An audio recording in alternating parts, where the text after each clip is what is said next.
conditioning training, and that was quite exciting. And if you found it exciting too, and then hopefully it's whet your appetite for what we're talking about today, and it's a new trailer for a new series that's going to be coming out that we're doing shortly. That is the Bartitsu Project. Okay, right. So, what is Bartitsu? Right, it's an eclectic late Victorian self-defense and fighting system that consists of a number of different martial arts and fighting styles. It was invented by a guy called Edward William Barton-Wrights. We'll talk about a little bit about him, but we'll cover the history of Bartitsu and Edward William Barton-Wrights because it's very colourful and quite exciting. And there's quite a lot of well-known people in it as well. Okay, but basically, Edward William Barton-Wrights in 1895, he's an engineer and he gets a job in Japan. He's already an accomplished boxer. And he's somewhat of quite a good catch wrestler, and he also allegedly mastered the art of the stiletto knife, learning from several masters. Okay, he was a bit of a self-defense nut. He goes off to Japan, and he stumbles across a Japanese martial art called jiu-jitsu. He studies it for 3 years and then brings a couple of instructors back, and he has this bright idea of starting a club for the wealthy middle class and the upper class to learn how to defend themselves on the streets of London. Because let's face it, in late Victorian era, if you had a few quid or you looked like you had a few quid, London was a pretty dodgy place. And even if you didn't look like you had a few quid, it was a pretty dodgy place. The street gangs, the street thugs, you wouldn't have to have much for them to mug you. All right, so the police couldn't be everywhere. So he came up with this idea that he would build really what we'd call now as a mixed martial art. Basically, it was English boxing, what was then known as Japanese wrestling, jiu-jitsu, and French kickboxing, savate, le boxe français, and English boxing was in it, as we've already said, a bit of catch wrestling. There was some other stuff in it as well, and also the French stick fighting art of le can. Okay, it was all put into one really good fighting system, and it lasted for a few years, and it just disappeared after about 1902. All the instructors went their different ways, and they went back to teaching their original arts, and it sort of died out. Okay, so no one really knows, okay, what Bartitsu really would have looked like in its day, because there's no lineage, there's not really a massive amount written about it. Okay, so it's quite difficult to see what it was going to look like in its original format, and that's what the Bartitsu Project of old school conditioning training is going to be about. It's not about trying to make it into a really effective modern self-defense system. Okay, we're going to be going at it, learning it in the style, in its original format as it was taught at 67B Shaftesbury Avenue, the Bartitsu Club. Okay, and we're going to be learning it 1899 style. Okay, so you've probably seen some other videos that I've put out, where I've done a bit of savate from 1899 using Joseph Chalmont's fine manuals, a bit of boxing from that, and a bit of le can from Pierre Vigny, who taught the Bartitsu Club, and also using le can by Joseph Chalmont, and a much earlier text, Cane de Combat, from 1877, which is a small manual I've got that goes through the French military treaties that they taught the French military, but that was a much bigger 1.4 metre stick, and that was a much heavier, and it was used with two hands. But we'll take bits from that as well. Okay, so although the purists will go, well, you should be learning just purely Pierre Vigny style, okay, but there's quite a lot of variations in it, so we can play about with it a little bit. It's still of its time.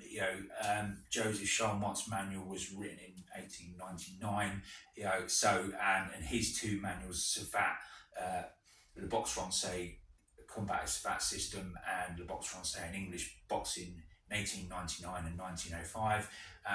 We're also going to be using for the jiu-jitsu element.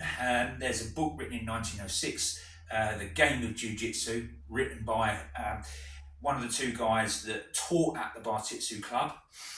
And so we're going to be using that. And actually, that's quite interesting because this is going to be largely a self-taught, self-learning journey, okay?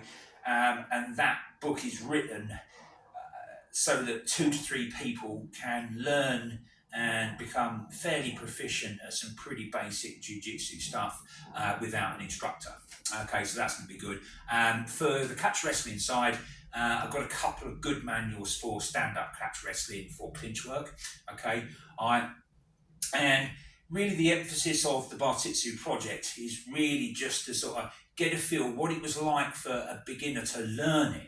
Okay, and then go through the system, and we're going to try and become fairly competent at it. Okay, and like I said, it's not about trying to develop it for a modern world self-defense system, because some of it will work, some of it won't. You know, the cane isn't really practical for self-defense these days because, you know, try walking down the street with one of these. I bet you won't get more than 800 metres before you get arrested for carrying an offensive weapon. So, but on the streets of London in the late Victorian, early Edwardian era, you know, gentlemen had walking sticks and walking canes, which they converted to fighting canes with steel cores, weighted ends, yada yada yada. But it was an accoutrement to a gentleman's fashion. So, you know, they were ready at hand, so they were usable and they were part of the system. So, what are we going to talk about today? Okay, right. Well, today's a bit of an appetizer for the series. Okay, so what we're going to talk about today is the open hand striking system and techniques that were available and used by Bartitsu, as far as I can find, of the day. All right, and that's coming. Most of it's coming from Joseph Chalmont's 1899 manual, Le Boxe Français Combat Savatis. Combat Savate system, translated by Matthew Lynch, and that covers English boxing, savate.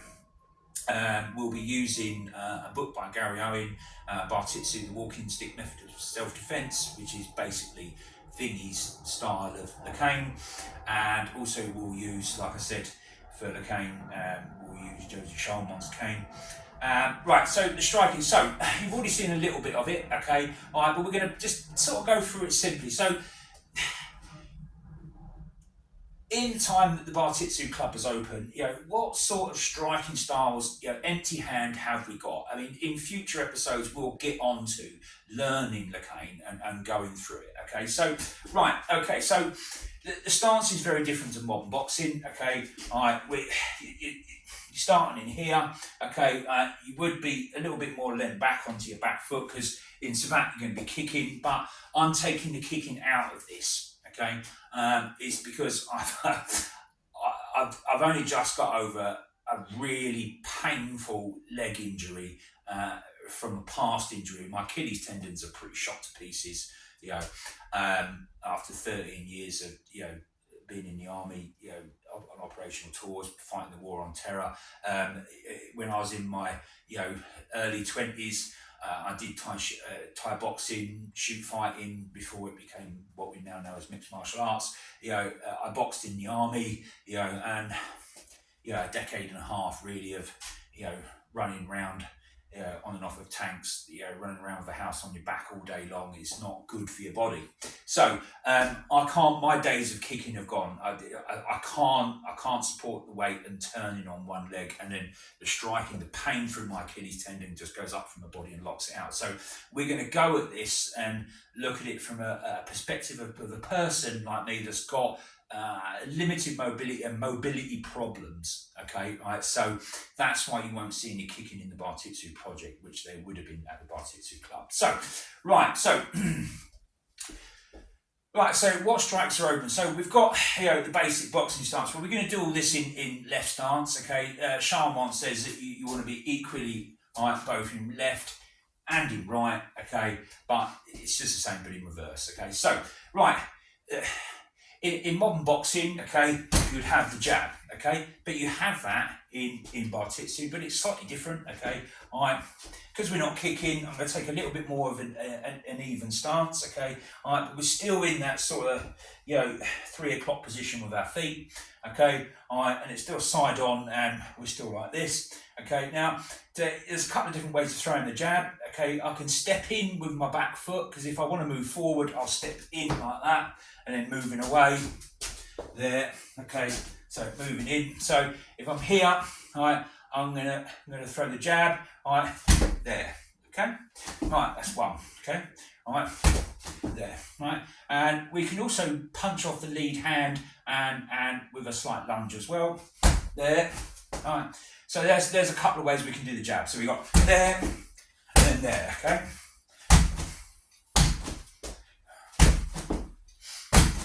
Okay, right. So that's the jab or punching off the lead hand, okay. Now we can also do a straight punch to the face, okay. This will be off of our right hand, okay, and all it is, you're just going to throw the right hand, okay, and then lean your weight onto the forward leg, and then pull the left hand side of your body rearward, so it will look like this, okay, there, and then back, okay, there, back, and then you come back into left guard, okay. So if you want to put the two together, it will look a bit like this, there, and then back into left guard, okay. So we can also do a punch to the face off the right hand, with a lunge, there. We can also do it changing guard. Now, they're the basic. We can also punch to the body, not just to the face, okay. But what other strikes are there open to us, okay? Now, reading through Charlemont's manual, and also in the Cane de Combat from the 1877 manual, it shows back fists and hammer fist punches, okay, which I didn't find in Charlemont's manual until I got much further down the book. Right, so if we look at the hammer fist from Cane de Combat, it's a little bit unwieldy, because we're going to throw it off of our right hand, okay, and we basically stepping through and just doing that, okay. So you just, and then you just come back to left guard, but that looks like it's going to land on the top of someone's head, and probably all you're going to do is probably break your little finger, so we're going to have to play about with that a little bit. So I thought perhaps that, if we throw it off the right hand, okay, but step slightly across to the right, to the left, and then come down onto the side of the head, and then back to left stance, okay. So there, and then back to there, okay. You can even do it with stepping forward with the left hand, there, and then back, okay. There, and then back, and that's the hammer fist. You can even you can throw it as a body shot, off the left hand, there, to the sides of the body if you're in stance, or if you've stepped to the side, okay, there onto his stomach, or onto his chest. So that's straight punching, and we've had a quick look at hammer fist. Right, so what else have we got striking wise other than kicks? Because we've already said that we're going to leave the kicks out because of my Achilles tendon problems and other problems it causes. So the other things we've got is the back fist, okay. If there's any kickboxers that are watching this, like freestyle sport karate guys, okay, you'll be well used to it, okay. You just step off, and then bang, okay, and then moving, step off, and then bang, there, okay, step off, bang, there, okay. It's pretty simple. It's pretty much like that. The way it describes it in the Cane de Combat 1877 manual is slightly different, but it's pretty much the same. But it's a bit like advancing and throwing a punch and staying in guard, right, and changing guard, sorry. Okay, so you start off in left guard, and basically all you'll do is you'll step through there, right, and aiming for the temple, right, or the jaw, or you could do it as a body shot into the liver or something like that. You know, you can even do it off the left hand with a lunge and then back. You know, right, or you can do there, and then follow it up with a straight punch to the face, and then back into left guard. So you've got a couple of options with the back fist there. And also at the beginning of this video, you saw me throwing a left and a right punch, and then a left punch as I duck an opponent's punch, and then a spinning back fist. Okay, that's from Le Boxe Français 1899 of Joseph Chalmont, so he's using it. But I was also thinking, well, so that shows a lot of kicks, okay, but it doesn't show the use of elbows or knees. Now, I thought, well, perhaps it's a bit like, you know, modern freestyle sport karate, or even modern savate, they don't allow that.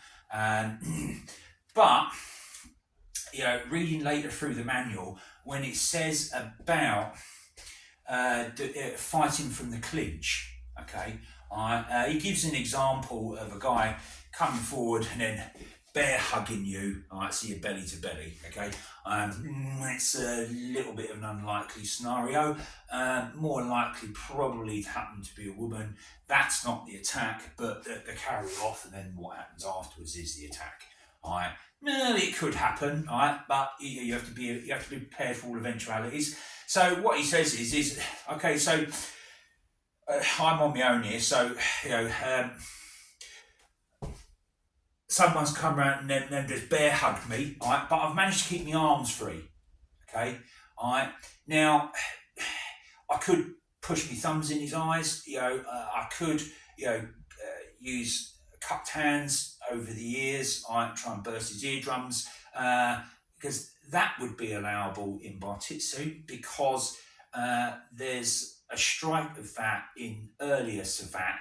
I think it was called the Le Boeuf, if I'm pronouncing it correctly. It was a slap to the face or the ear to try and perforate or burst the eardrum. If you've ever had your eardrums perforated or burst, it is extremely painful. Okay, and even if you don't manage to perforate or burst the eardrum, that overpressure there is quite disorientating, so you can probably get another couple of strikes in or break distance and then get away. So we can use that, and also because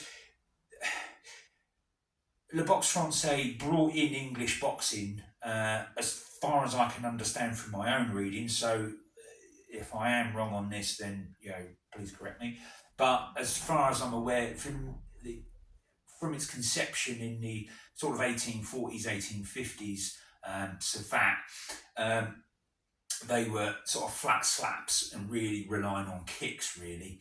And then they brought in English boxing punches to sort of, for the closer in work when kicks really aren't applicable, because the English boxing punches were more effective.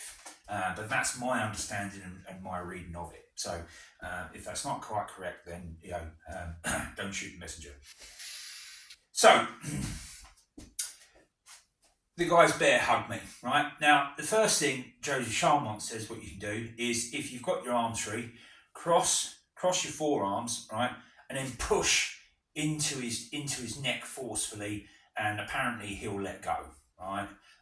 Well, if you get your thumb, and if I stand a bit closer, right, you push into there, right? If you just get your thumb, right, and you push in,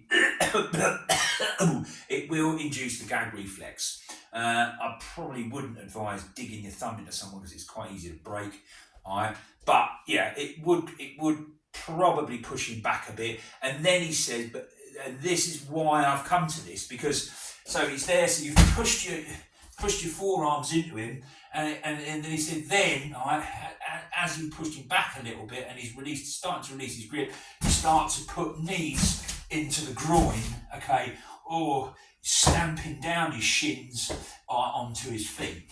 Okay, so that tells me, right, that we can legitimately put knee strikes into our empty hand Bartitsu combative component. Okay, so now,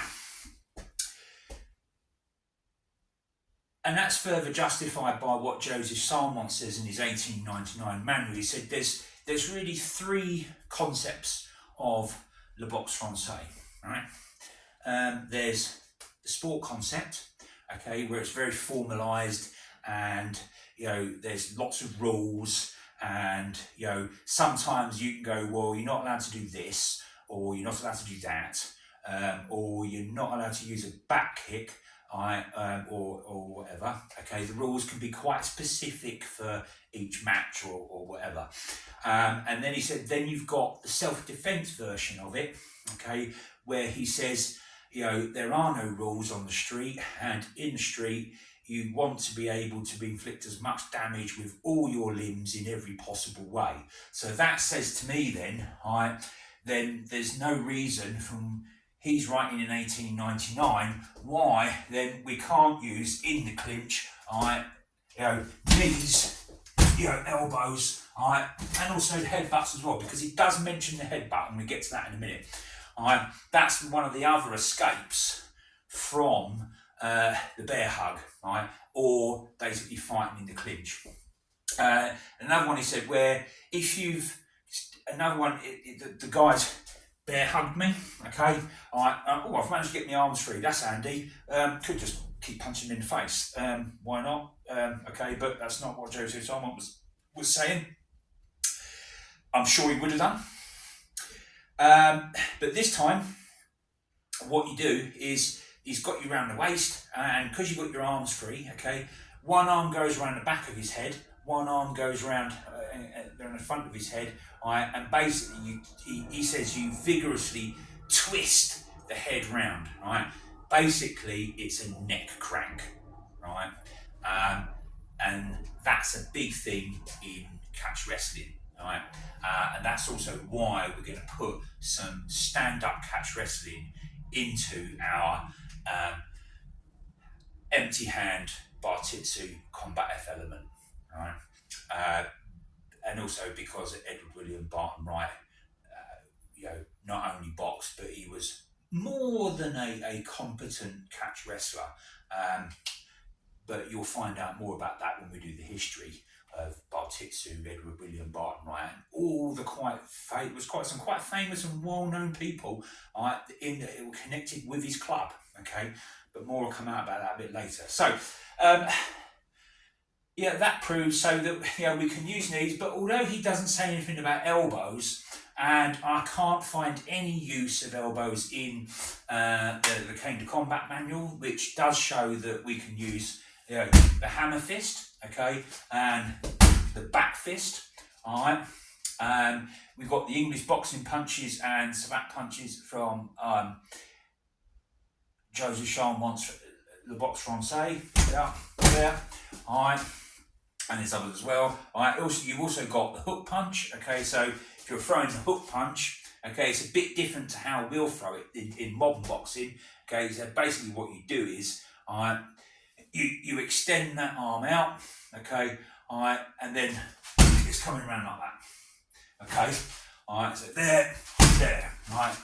That's normally a punch to the head. You can throw it to the body, but also, like Joseph Salmon says, if you're in very close, okay, all you need to do is there, and then you throw it with a much more bent arm, okay, so it can also be used in very close quarters, like we see a modern boxing hook thrown in boxing matches today. But also, if he says that in the street that you want to be able to use as maximum amount of force from all limbs and all possible strikes, then if you're throwing a hook like that, I can't see why they wouldn't have worked out the use of elbows. And how I get to that is when you look at things like from English boxing, the London Prize ring rules, sort of the mid 19th century. That was the first sort of real rules before the Marquis of Queensberry rules that were laid down, and they just sort of said, right, gents, we're going to put a few more rules here. No sticking thumbs in eyes, okay? Okay, that ain't happening no more, okay? Fish hooking, no, you ain't doing it, okay? Elbows, no, you're not elbowing people. Knees, kicking people in the pods, kicking them, it ain't happening. So it obviously did happen in bare knuckle bouts prior to the London Prize ring rules.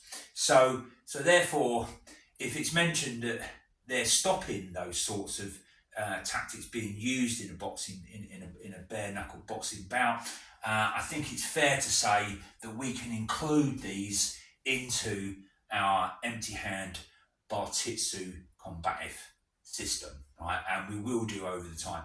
And going back to what I said earlier about Charmont and the boxe français, I did say there was three components to it, and I mentioned the sport side, and I've mentioned the self-defense side of it, of what we probably call today combatives.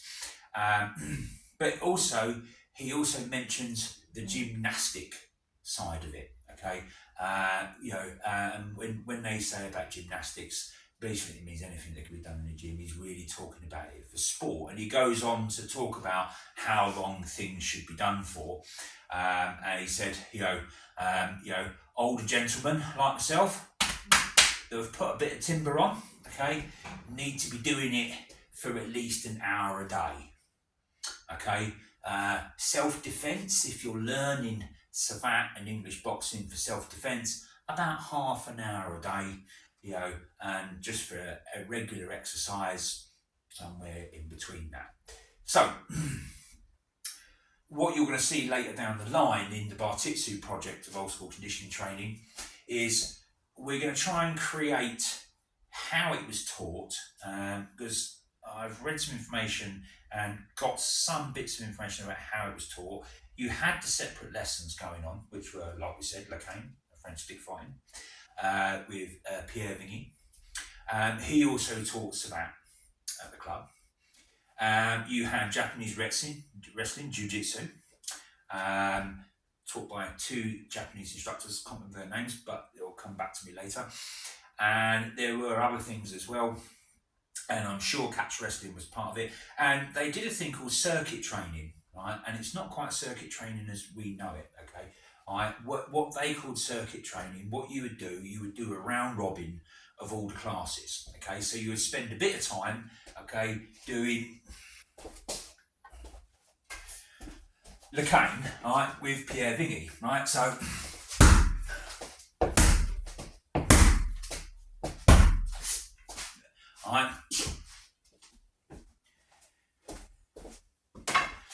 you do a little bit of that for, say, probably 15 minutes to half an hour, and then you would then go to the next class, which might be jiu-jitsu. So you do 15-20 minutes, half an hour of basic throws, locks. There is some striking from jiu-jitsu, okay, and which we'll put into the empty hand stuff as well. But also there's another part of striking that I haven't mentioned yet. The reason I'm not really paying too much attention to it today is because, one, I haven't started learning jiu-jitsu yet. That's a journey I've got to attempt a little bit later down the line. But also, I can't remember what it's called, but they had a little 6-inch wooden pole, right, and they would use it to attack vital points of the body. Okay, either as in back fist or as a stab. Okay, in different strikes. That was a weapon form of jiu-jitsu, and Barton-Wright sort of took hold of that. And at one of the demonstrations before the Bartitsu Club opened, okay, he did an example of it with some stuff that a gentleman would carry in his pockets, okay, because this is another thing we need to look at with Bartitsu, okay. It was about using what you had as well, okay. I'm going to use a glasses case, but I think in the 1898 demonstration in Regent Street, where he did it, he used two objects. He used a pipe case and a pen holder.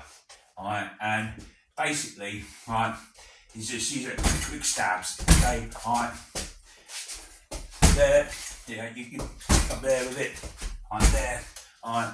Basically, you'd be using it at sort of throat, groin, sensitive areas of the body. It's not going to last long as a weapon, okay, but it's another weapon that you can use, and it was something, a pipe case and a pen holder was something most gentlemen would carry, okay. So that will get delved into as well, but that will get delved into when we come on to look at the weapon forms of Bartitsu, okay. And something that is not often talked about, and I can't find any real evidence of it, but something I am going to include in the weapon forms of the Bartitsu Project is pistol shooting. And here's why.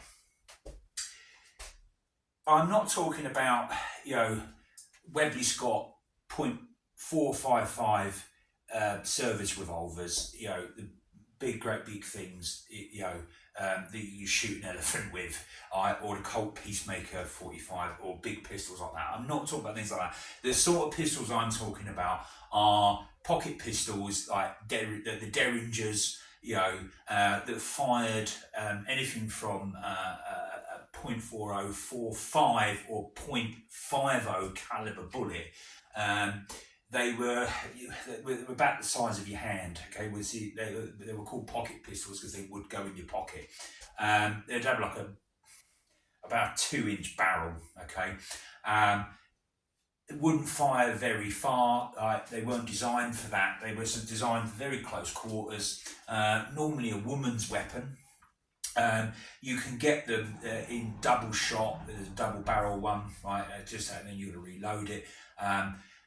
Because you can't tell me, right, the reason I'm going to include this is you can't tell me, right, that the people that went to the Bartitsu Club, right, it wasn't like gyms today, okay, so it was run along sort of very similar lines to like a Masonic lodge, okay, because to become a member, you had to be recommended. You couldn't just knock on the door and go, how much is a membership? Oh, okay, can I pay for that? Oh, yeah, come in, yeah. They just wouldn't just accept anybody. You could not join off the street, okay? You had to be recommended by a member. And then you would be brought along, and there would be a meeting, right? And then you had to have a seconder, right? And if you got a seconder to propose your membership to the club, then there would be a vote, right? And if there was a majority vote, then you could become a member. So that's why, and it was only really open to the wealthy middle class and the upper classes. So, gentlemen about town with money and the means to buy one, because you could buy a lot of things then, that are illegal now, okay? Brass knuckles, okay? You could buy them, right? There's a shop not far from where the Bartitsu Club used to be at 67B Shaftesbury Avenue. It opened in the 1830s, and it's allegedly where Pierre Vigny got his fighting canes made from. And it's still there, owned by the original owners, and they still, if you look in the window, I haven't been there myself, but I've seen the pictures of it, and they still have the original advertisement for brass knuckles, okay, and fighting canes. All right, although they don't sell them because they're now offensive weapons and they're illegal to own. I think you can only own brass knuckles if they're antique, but that's not something we're going to get into either. Okay, we'll delve into it a little bit, but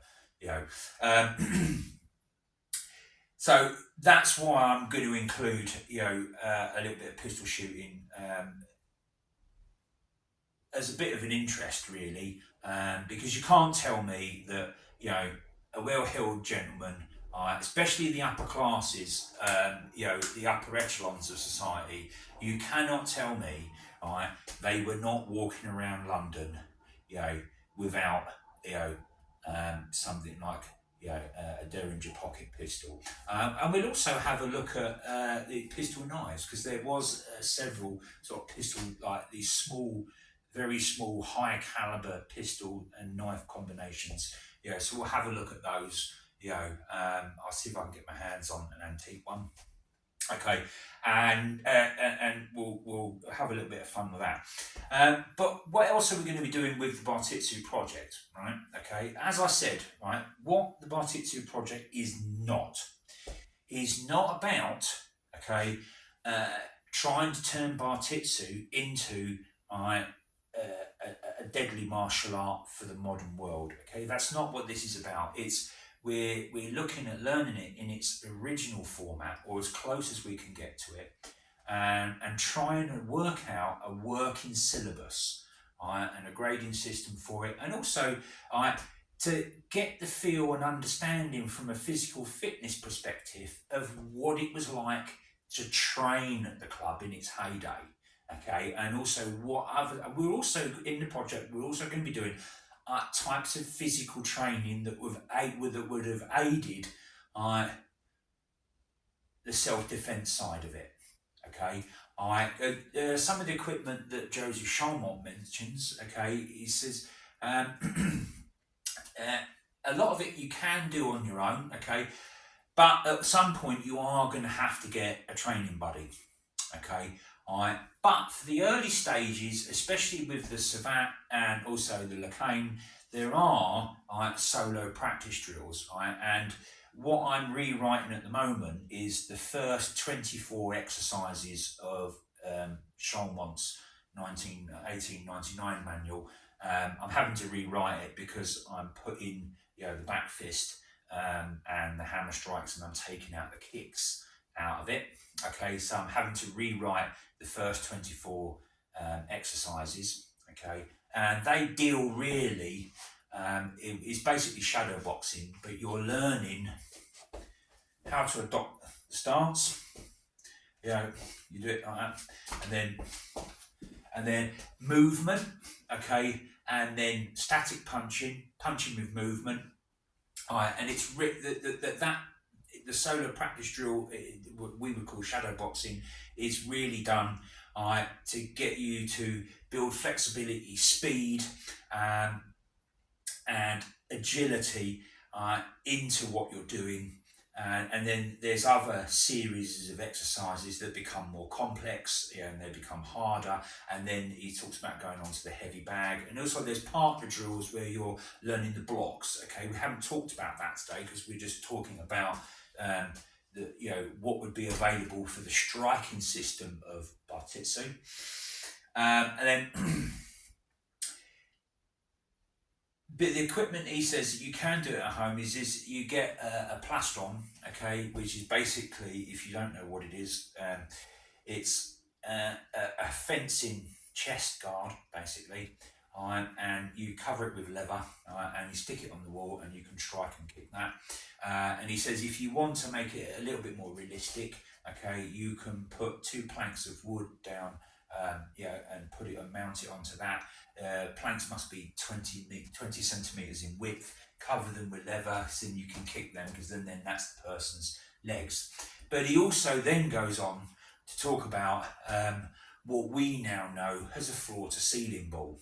Okay, he calls it the leather punching, the leather punching bag with rubber straps hooked to the ceiling and the floor, hence that's why we now call it these days a floor-to-ceiling ball. So he said they're really great for accuracy, and they are. Modern boxers still use them today. So we will be introducing equipment like that, and also we'll be using. You've probably seen some video of it before, of different ways of, because today modern boxers, will,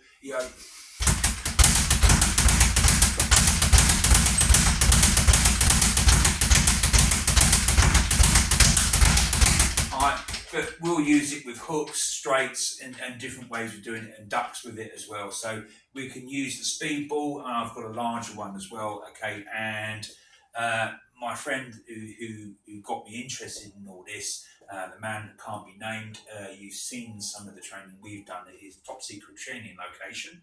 Okay, he's got a rather nice maze bag. Okay, which we can do some nice drills on as well. Okay, and then we'll get together and do some partner work, blocking and punching and stuff like that as well. So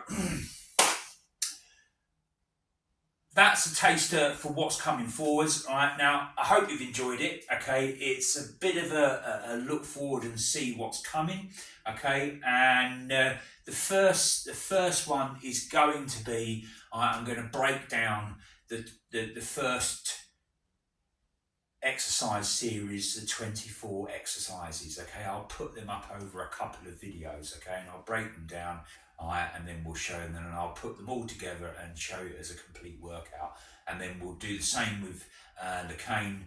And like I said, with Lacane, there's going to be some slight variations. The purists among you, might not be too happy about what I'm about to say, is we're probably going to steer closer towards Chalmont, purely because me and my mate that are doing it, we're bigger, older guys. I'm 51. He's a little bit older than me. Okay, right, and both of us are veterans, and being in the armed forces, you get joint problems and things like that, because who knows, who knew war would be bad for the body, that wasn't in the recruiting posters. So we both of us got some issues, so we find that the strikes from Chalmont suit our body frames and our agility better. Okay, I'm not saying that his was better than Vinny's. Okay, but there are big variations between the styles. Okay, and it's the same style, so I don't really see a problem with using a little bit more of Chalmont's rather than Vinny's. Okay, and